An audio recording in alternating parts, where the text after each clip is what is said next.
Everyone, I am Rohini and today we'll discuss the case VVR and M Subbiya Chettiar versus CIT case. So start करते हैं इस case के साथ.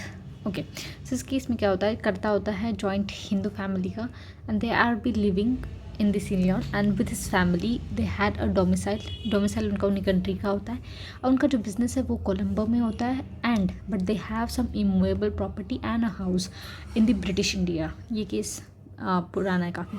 अब ये क्या होता है 1941-42 में the person visit a British India on the several occasion and he stayed for like 101 days. Up during this stay he personally attended litigation that related to the family land dispute and उसी के साथ साथ partnership form भी 2 partnership form he start and he remain in India for some time. अब जो income tax officer है और जो असिस्टेंट कमिश्नर है ऑफ आईटी के, ही हैड दैट कि जो एप्लेंट है वो तो रेसिडेंट है with in the meaning of this section and 4A sub clause B और जो कि अभी बन चुका है section C clause 2 of income tax act.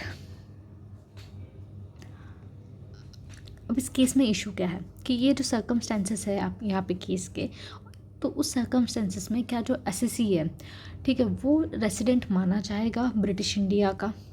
आप इस केस में ऑब्जर्वेशन कहती जो रियल बिजनेस है वो कैरिड हो रहा है वह द रियल बिजनेस कहाँ माना जाता है, जहाँ पे सेंट्रल मैनेजमेंट और कंट्रोल हो रहा होता है. ठीक है, अब देखिए जो प्रोविज़न है ये एक्सप्लेन किया था Swedish central railway company limited versus Thomson में कि कंट्रोल और जो मैनेजमेंट है वो सिग्निफाई करते हैं प्रेजेंट कॉन्टेक्स्ट में कि कहाँ पे आपकी कंट्रोलिंग और डायरेक्टिंग पावर है, the head and the brain.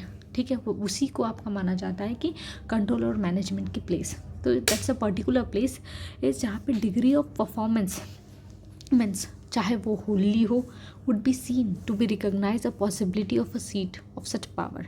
अब यहाँ जो वर्ड यूज़ किया है 4AB में that a normally a Hindu undivided family जो है उनको हम लोग रेसिडेंट ही मानेंगे. जो हिंदू अनडिवाइडेड फैमिली उन्हें रेसिडेंट ही मानेंगे इन द टैक्सेबल जो टेरिटरी है.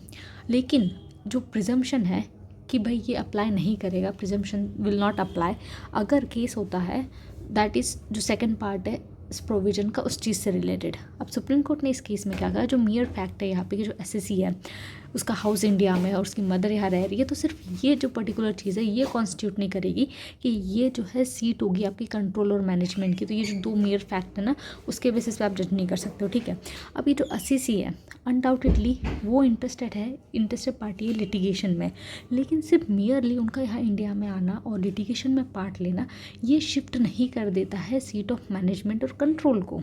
ठीक है, अब यहाँ पे जो ओनस होता है ना कि आपको प्रूफ करना है, ठीक है, ये जो है वो एसएससी के ऊपर होता है. एंड यहाँ पे जो है उन्होंने कोई मटेरियल एविडेंस नहीं दिया था कोर्ट के सामने. अब इस सर्कमस्टेंसेस में क्या होता है, इन द एब्सेंस ऑफ कोई भी जो मटेरियल एविडेंस नहीं देने की वजह से जो फाइंडिंग है असिस्टेंट कमिश्नर की कि जो ओनस है कि आपको जो प्रूव करना है such fact had not been discharge by the SSC, तो वो एसएससी जो है वो प्रूव नहीं कर पाया. तो इसीलिए जो है वो नॉर्मल प्रिजम्पशन के साथ ही जाएंगे और कोर्ट जो है इस अपील को जो है यहाँ पे डिसमिस करता है. आई होप ये केस समझ में आया होगा. Thank you.